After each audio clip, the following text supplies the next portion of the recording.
Charting Toward Intimacy covers mature topics. Listener discretion is advised. Charting Toward Intimacy covers mature topics. Listener discretion is advised. Hey there, welcome to Charting Toward Intimacy, where we're expanding the natural family planning conversation.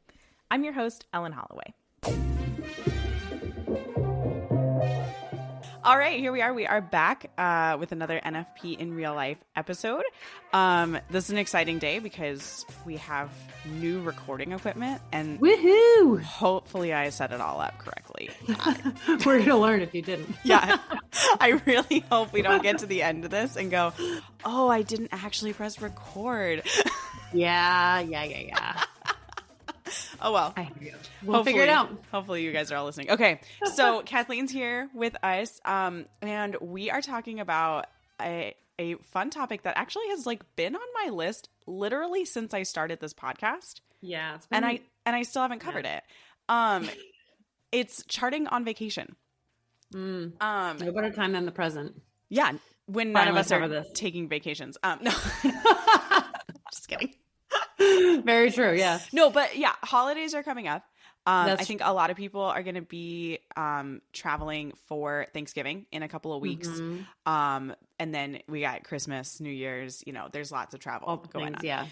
So I want to talk about just the logistics of charting on vacation a little bit.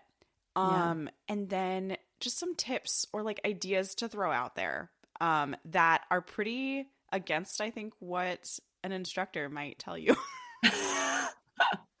We'll get Take it all with a grain of salt. Yeah, take it all with a grain. I mean, whatever works for you. I think these are just some tips that I've kind of come to recognize, when I have to chart on vacation. So, or just when traveling, even maybe you travel a lot for work or something. Yeah. Honestly, I'm going to say that I'm excited for your tips because I am a creature of habit. And so when I am out of my regular realm or sphere or place, like my bedroom, particularly with temperature taking and all of that kind of stuff. And when I'm not forced to get up at the times that I would normally get up, I tend to become a lazy charter. So on vacation, I'm a pretty lazy charter. And I struggle to stick with the routine of it all when I'm off my routine. So yeah, I feel you. And I'm sure there are plenty of other people like me out there listening right now. So these tips are going to serve us all well. I'm excited. I hope so. Okay. So let's just talk about logistics a little bit first. Here's my tip for anyone ever traveling. And my husband and I started this when we started traveling with our daughter, and we continually forgot things all the time. So we have a note in our phones that's shared between the two of us, and it's just a list of check boxes of things we have to pack. Everything, including, things like suitcases, because guess what? We've forgotten them. So I highly suggest for any kind of situation, for any kind of traveling, create a list that you constantly just give a quick once over after you've packed to just confirm, do we have all of the things that we definitely need? Yeah. That's a good idea. Because we've forgotten things like plates and cups and forks for the kids, and it's been a pain in the butt at my grandparents or at their grandparents' house when they have to eat with real big forks and right. Right. I feel at that point I would just get a pack for their house. Well, we've done that. We've done that with a lot of things. I was going to say, it's one less thing you have to think of when you pack. But so put any kind of charting materials. If you have materials, so if you chart with a paper chart, put that on your packing list. If you have a thermometer or a temp drop or the Clear Blue monitor, put the sticks, put your LH test strips, and itemize them all out. Don't just say NFP stuff. Write out the things that you need to make sure to pack. Along with everything else you're packing. And oh my gosh, we have found it to be so much easier to pack. And just a little side note to those of you who are stay-at-home moms who often end up being the ones doing the majority of the packing because you're home during the day and you're going to leave as soon as your husband gets home. The great thing about having the list is the night before, you can tell your husband, okay, go get 6 things on the list packed in the car for me, right?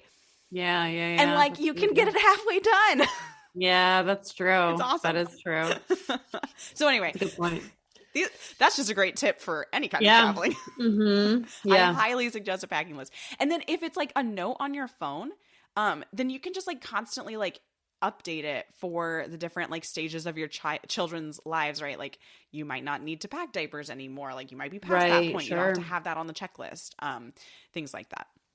So anyway, make sure that the biggest thing that you need to do when charting on vacation is make sure you bring your stuff with you. Or you're running to CVS for another basal body thermometer on your way out there. Well, and you might not be able to use that basal body thermometer for that cycle, depending on where you're at, because you can't just switch out thermometers. Back when I like self-taught myself NFP, which was what a time. I had 2 basal body thermometers. I like had one on my nightstand and one in my travel stuff, and then I realized that like that's not a good idea. Because they're not calibrated to each other. That's why. Yeah, they're different. You can't switch thermometers in the middle of the cycle. So if you need to do your temperature, you need to bring your thermometer. Yeah. Okay. So now for a couple of tips outside of just bringing it. It's a pretty obvious one. Obviously. Okay.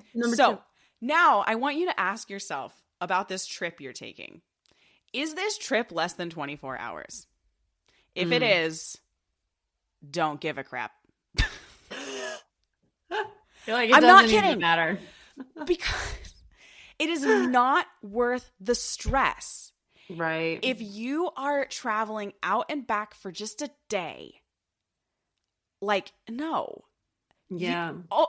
Every method has a room for a little bit of error. Just let that day be your error. Yeah, that's a good point. Yeah. So then the same goes for, okay, let's say you're going to Australia. Okay. You're going to lose a day in traveling. Yeah.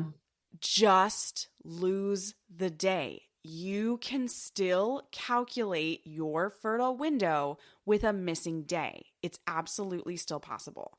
So please don't stress yourself out when you are traveling for a really, really long time and you're just going to miss a day, especially when it comes to like basal body temperature or like monitor stuff when you need to do that on a daily, right? Like you could probably still do mucus observations. I hope right. You can. Yes. Right. Yes, like continue yes, that. Right. And great if you use like Creighton or Billings or something and you're like, I don't need any of these tips. I'm just going to shut this podcast episode off. Yeah. Great. I don't care. That's fine. You can do that. That's fine. You can do that. But yeah, so don't stress yourself out about making your chart perfect when you're traveling. Okay. So the other thing that I want you to ask yourself, so you've asked yourself, how long am I traveling for? All right. The next question I want you to ask yourself is, where am I at in my cycle? Are we traveling for a weekend and I'm in phase 3? Guess what? You don't have to do anything. You just let it all go. You just give up. Like you don't need to. Yeah. If you are in phase 3, if you have confirmed ovulation, now there are a couple of circumstances where you can't do this, but with most methods, you're good to go until your cycle begins again. So if you are like confidently within that range, like don't worry about it. You can take a vacation. You can take a vacation from your charting, right? You can skip your basal body temperature readings. You can even, I mean, like, and I do this on a regular basis. Like I totally relax on I know, me too. Charting like mucus and stuff. Once I've confirmed ovulation, I'm just like, I don't need to. I do the same thing. Yeah. Not good practice if you're charting for health. Right. And if you want more on that topic, go back to the episode called Crappy Charting from earlier this year. That's a good one. It's a good episode. We're basically crappy charters. Kathleen and Ellen certified crappy TLDR, charters. We're both really crappy charters. Yeah. Anyway, okay. So if you're in your like infertile time, like whatever, right? Okay. Next one. Are you traveling by yourself? Does it even matter if you are? If you're traveling by yourself or your husband's not coming with you? Does it matter? I mean, you're not going to have sex, so. But are you approaching ovulation? Right. Are you waiting for ovulation? Then definitely keep charting. Right. So that's kind of the last big question to ask yourself is, are you nearing ovulation? Are you actually traveling on a day that you expect the monitor to read high or peak? Yeah. Are you traveling on a day where you actually, like, these are, you're waiting for that third high temperature or that fourth high temperature, right? Yeah. Okay. So if you're in that situation while traveling, first off, I'm really sorry that happened to you. That's the worst. That is the worst. That is really frustrating when that happens. Okay.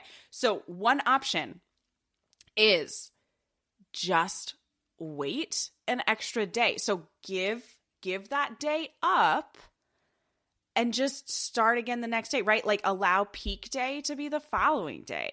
Yeah. Give it an extra day of temperature. It is one day. It's 24 hours. Like, you can do it. You can do it. And yes, that's a sacrifice. I recognize that that's a really hard sacrifice to wait an extra day. But if it just works out that you can kind of relax, lower that stress level, and just make that, like, communicate that with your spouse and say, look, hey, I'm expecting that, this Friday is like tomorrow when we're traveling is going to be peak day. And I'm not sure that I am going to be able to get a good basal body temperature reading because we're flying out on a red eye tonight. Is it okay if I just skip it and we just have, one additional day? We're going to be traveling that day. We're going to be exhausted anyway, right? Yeah. So communicate that and recognize that, like, you don't have to. I mean, like, I encourage it, but, like, if you're trying to avoid, you don't have to have sex on the day that your rules are fulfilled. Yeah. I encourage it because that's great. That's good. Right. That's great. That's good practice. That's good for your marriage, good for you, good, all of that. But you don't have to. And so you can take that extra day or maybe an extra 2 or 3 days, right? Like, if you legitimately, like, if it's stressing you out a little bit, communicate that with your spouse, talk about it together, make a plan, that, okay, yeah, it'd be okay if we had 1 or 2 days extra. I just can't get those basal body temperature readings in on the days that we're traveling. Yeah. It's just going to be way too hard. I just don't want to have to worry about that when I am worrying about making sure that everybody gets their bags off of baggage claim. Right. Yeah, no, that's very true.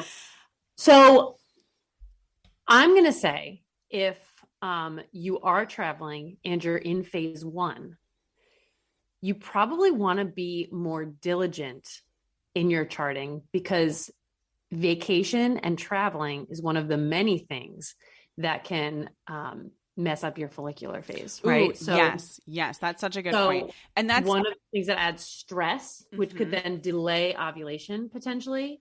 So if you end up finding yourself in phase 1 and traveling, I would suggest not going the lazy charting route and actually remaining hyper diligent, because your whole cycle could end up getting messed up just from the stress of traveling. Yes. And okay, so those are the kind of next set of tips, is sort of like how to remain diligent when your whole schedule gets thrown off. But I actually think this is a really good time to give a final update on Magic Mind.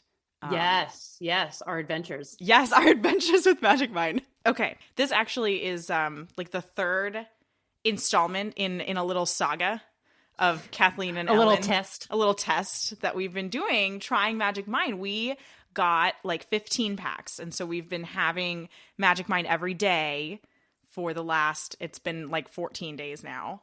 Yeah.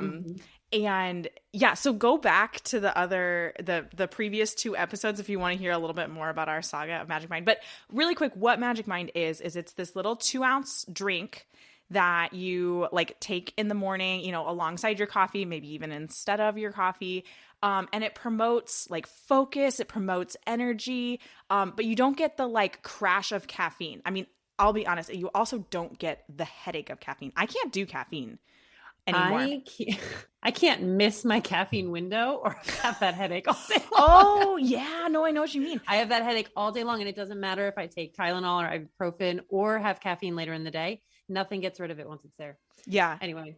But yeah, I can't do caffeine. But I've been doing these, and they've been really great. Like, I have really been able to knock stuff off of my to-do list the past 2 weeks that I've been taking these, like, or drinking them. I guess it's it's sort of like taking your vitamins in the morning. Like, it's small. It's the small, like, little shot.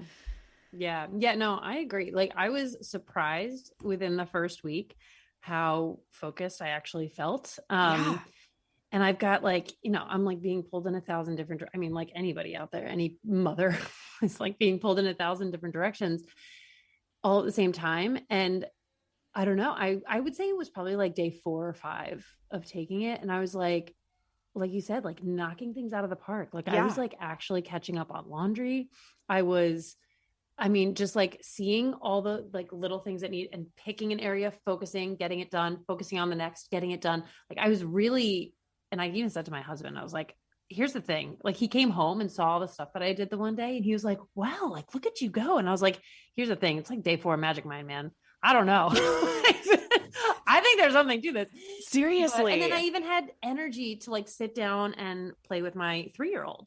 That's what I noticed with myself. Yes. is I was not only able to like check things off at the to-do list of like household chores and like also like stuff I'm doing for my master's degree right now, but also after I did all of those things, I had time and energy, not time. I had energy to play with my kids, to take them over to the park like in the evening before dinner. Like and these are things, and like play on the play structure with them, not just like sit on the bench and like watch play happening, right? Like, and that's just, I mean, I've really appreciated that aspect because I want to be that kind of mom, right? I want to be the one that's like playing with my kids and has the energy, but also I've got a huge to-do list of chores. And so I want to get those done as well. I know. That's exactly how that's my like done. Daily battle is the productivity combined, like how to balance the productivity and like time and attention to my kids.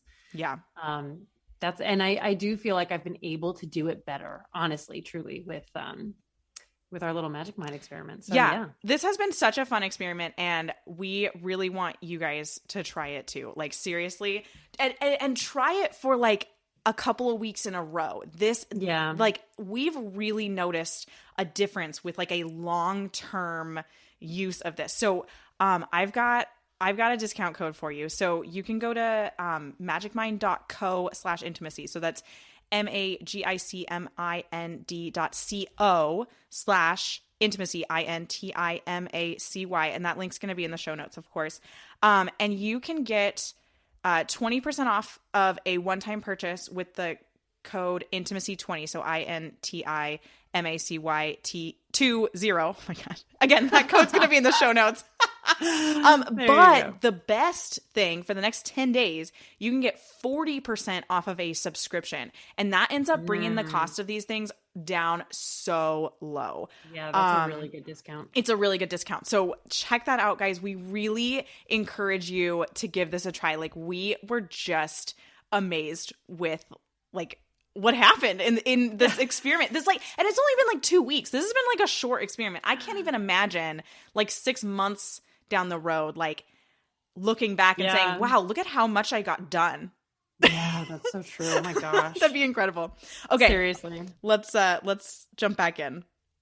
So diligence with chart. We'll go back to diligence with charting now. So, all right, you're traveling, you're out of your, element, you're out of your regular schedule. Maybe you're even on a time change. You're not sleeping well, right? Okay, so here's my first recommendation. And this is a recommendation I often give to people who are just learning to chart too and trying to make it a habit is, okay, so if you chart sensation, pick at least 3, maybe 4 or 5, ideally, times throughout the day that you can set an alarm on your phone. And when that alarm goes off, make that mental note, right? What's the sensation that I'm feeling right now? Yeah. Because I think it can be really hard when we're out of our element, especially with that particular type of I feel like it's more subjective. Like that particular type of observation is really hard. Yeah, I agree. When you're out of your element. So give yourself phone alarm reminders. Or like Very if you smart. have like a smartwatch, like that would be even better if you could put the alarm on your watch, because then you don't even have to worry about having your phone on you. That's true. You can also, if you use apps like Read Your Body or even Kindara, I don't know how many people use Kindara anymore. But I think Kindara is dying. Read Your Body came along and just monopolized it all. Mm-hmm. But in those apps, there is an alarm set. Even if you chart with Fem has an alarm built into their app. There is an alarm option that you can build into the app so that the app actually reminds you, open me up, and you can set it for whatever. So here's time. Why I suggest an alarm over that. Yes, that's absolutely an option, but your alarm won't shut up. Right? The notification on your phone will pop up. It'll pop up as a banner, yeah. But your alarm is going to go off until you turn it off, right? And so so that's going to be like, and here's the thing. If you're worried about, like, I don't know, maybe you're traveling on like a pilgrimage and you're like, what if I'm in mass? Set it to vibrate, like set your alarm to be vibrate only. Or each morning of the day that you're traveling, recognize, okay, when am I going to be in situations where I don't want an alarm going off? Like move the alarm, you know? Yeah. Like once you set up the alarms, they don't have to be exactly right. Okay, so the next tip is what are the things that you're still going to do that are regular even though you're out of your schedule? So I'm talking about meals. You are still going to have to feed your children breakfast, lunch, and dinner.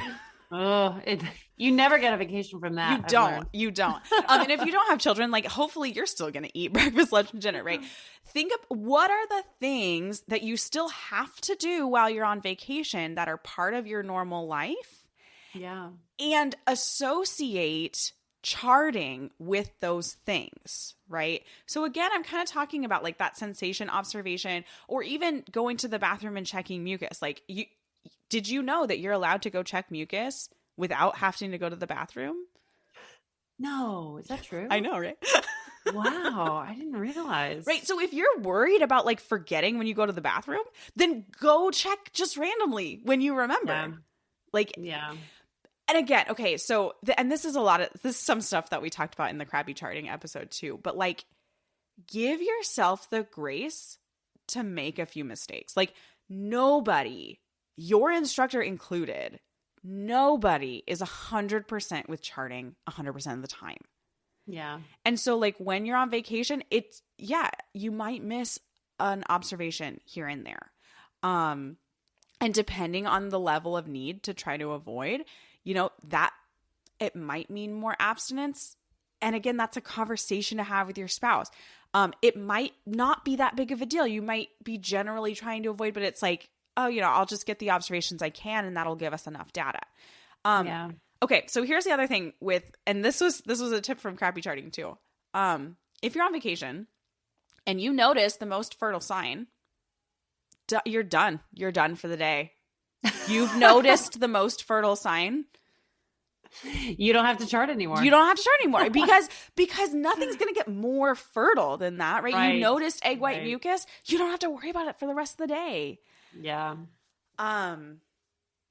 Okay. So things with like monitor and temperature. Okay. So monitor is tough on a time change. Temperature is less tough than the monitor, but the monitor can be really tough on time change because once you're in a cycle, you can't change the time that the monitor is going to ask you for a reading. So it's highly possible that your normal, time reading is like 6 to 10 a.m. And you're in California and you travel to the East Coast and suddenly your time reading is 3 to 7 a.m. This is not from personal experience whatsoever. No, it doesn't sound like it at all. It's just, totally hypothetical. Totally hypothetical. So first off, if you know you're going to be traveling and time changing before you start that cycle on your monitor, think about that time change. Think about if you can shift that window around a little bit to be convenient in both time zones. Now, if you travel to Australia, I'm sorry, like you're going to have to wake up in the middle of the night and test. That's just how it's going. Actually, if you're traveling from the US, it would just be like mid-afternoon. So the thing with the monitor is that you need a couple of hours of, concentrated pee, right? So here's what I'd like you to do. I'm not going to give a number of hours because I'm not a Marquette instructor. So before you travel, I want you to send an email to your instructor and say, look, I'm traveling. My window is going to be actually like mid-afternoon. How many hours of concentrated pee would you suggest I aim for? They might say 2. They might say 4. I'm not sure.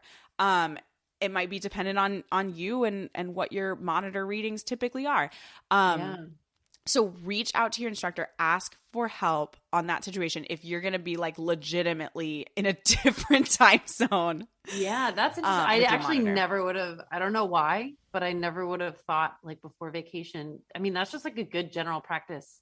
I think in general, regardless of which method you're doing or where you're going, just to reach out to your instructor to be like, hey, here's the situation. Yeah. What should I take into consideration here? You know, to kind of keep charting as accurately as possible. And I love doing that with my clients is like when they're like, hey, I'm traveling, like, what do I do? And I'll kind of like chat with them about what their travel plans are. And then we can just kind of make a plan of like, okay, this day, don't worry about your readings. Don't worry about anything. That'll just be your missed temperature. But then start getting diligent, put yourself back on a new schedule. So that's the thing with basal body temperature that can be hard, is that you should be doing your basal body temperature at about the same time every morning. So if you are changing time zones, what you need is about 4 to 6 hours before you take that basal body temperature reading. That's what's going to give you the most accurate temperature and the most, your waking temperature after 4 to 6 hours of sleep. So this is why I often suggest, if you're changing time zones, probably the first temperature in that time zone change, because your sleep is really messed up. So whether that's your traveling day or whatever, that first one's probably just going to be a disturbed temperature. The one on your old time zone, and then like you'll have a disturbed temperature, and then you'll have temperatures on your new time zone. And that is the best that you can do. Again, basal body temperature is your waking temperature. So it's telling you the base rate that your body temperature is. So yes, we say that you need to do that within the same like amount of time when you're at home, because your temperature rises as you get further into the day. But it's really the waking temperature. This would be the same as if you were taking your resting heart rate.